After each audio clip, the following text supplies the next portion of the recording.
صاحب میں آپ کی سمجھتا ہوں گی، بیٹھ کے نفل ادا کرنے کا حکم اور ایک ہی صورت تلاوت کرنا یا کسی ایک خاص آیت کی تکرار کرنا یا کسی خاص آیت یا الفاظ کی تکرار کرنا، اس حوالے سے کیا حکم ہوگا؟ دیکھیں، جہاں تک نوافل بیٹھ کر پڑھنے کی بات ہے تو بیٹھ کر نوافل پڑھنے میں کوئی حرج نہیں ہے۔ شریعت مطہرہ نے اجازت دی ہے، نوافل کے اندر قیام فرض نہیں ہے، تو کوئی اگر اس رخصت کو اویل کرنا چاہے تو اس کو اس کی اجازت ہے۔ لیکن جہاں تک ثواب کی بات ہے تو عذر کے بغیر اگر کوئی بندہ کھڑے ہو کر نوافل پڑھتا ہے تو صورت میں اس کو کھڑے ہونے والے کے مقابلے میں آدھا ثواب ملتا ہے، کیونکہ اس پر احادیث دال ہیں۔ خود حضور جان عالم صلی اللہ تعالی علیہ وآلہ وسلم نے یہ بات ارشاد فرمائی کہ ان صلی قائما فهو افضل ومن صلی قائدا فلہ اجر نصف القائم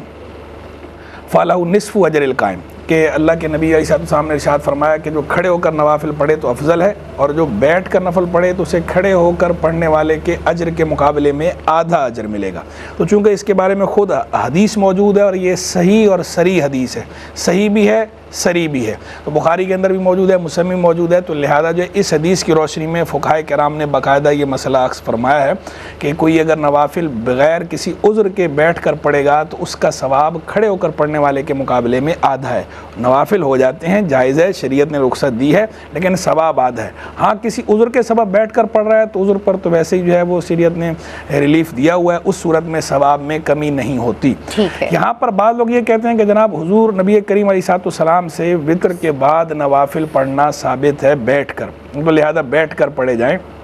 اس کا جواب یہ ہے کہ نبی کریم علیہ السلام کا یہ خاصہ تھا، یہ بھی خود حدیث میں موجود ہے، صحیح مسلم کی حدیث ہے عمران بن حسین رضی اللہ عنہ کی، کہ وہ جب کہتے ہیں کہ میں نے آ کر دیکھا نبی کریم علیہ السلام کو کہ آپ بیٹھ کر نوافل ادا فرما رہے تھے، تو میں نے آپ کے سر اقدس پہ ہاتھ رکھا یہ دیکھنے کے لیے کہیں بیمار تو نہیں ہے، تو حضور نے پوچھا کیا ہے، تو جب میں نے عرض کیا کہ حضور مجھے یہ بات پہنچی ہے آپ کی حوالے سے کہ آپ نے فرمایا کہ جو بیٹھ کر نوافل پڑھتا ہے تو کھڑے ہو کر پڑھنے والے کے مقابلے میں اس کو آدھا اجر ملتا ہے، آدھا ثواب ملتا ہے، اور آپ خود جو ہے وہ بیٹھ کر نوافل ادا فرما رہے ہیں، تو آپ نے ارشاد فرمایا میں تمہاری طرح نہیں ہوں یا تم میں کوئی میری طرح نہیں ہے، تو یعنی یہ اشارہ فرما دیا کہ میری یہ خاصیت ہے، میں بیٹھ کر پڑھوں یا کھڑے ہو کر پڑھوں، میں اللہ کا محبوب ہوں، میں اللہ کا نبی ہوں، سید المرسلین ہوں، میرا معاملہ الگ ہے، تمہارے لیے بہرحال امت کے لیے جو حکم ہے جو بات تھی وہ میں نے بتا دی۔ یہ میں نے ترجمانی کی ہے، جو آخری کلمات ہیں یہ حدیث کے الفاظ ہیں، حدیث کے جو الفاظ تھے وہ بیان کر کے آگے میں نے اس کو سمجھانے کے لیے انٹرپریٹ کیا ہے، تو ترجمانی کی اجازت ہوتی ہے، اس پر کوئی حکم لاگو نہیں ہوتا، لیکن وضاحت بھی کر دینی چاہیے تاکہ کسی کو یہ نہ لگے کہ یہ ایز اٹ از حدیث کے لفظ ہیں،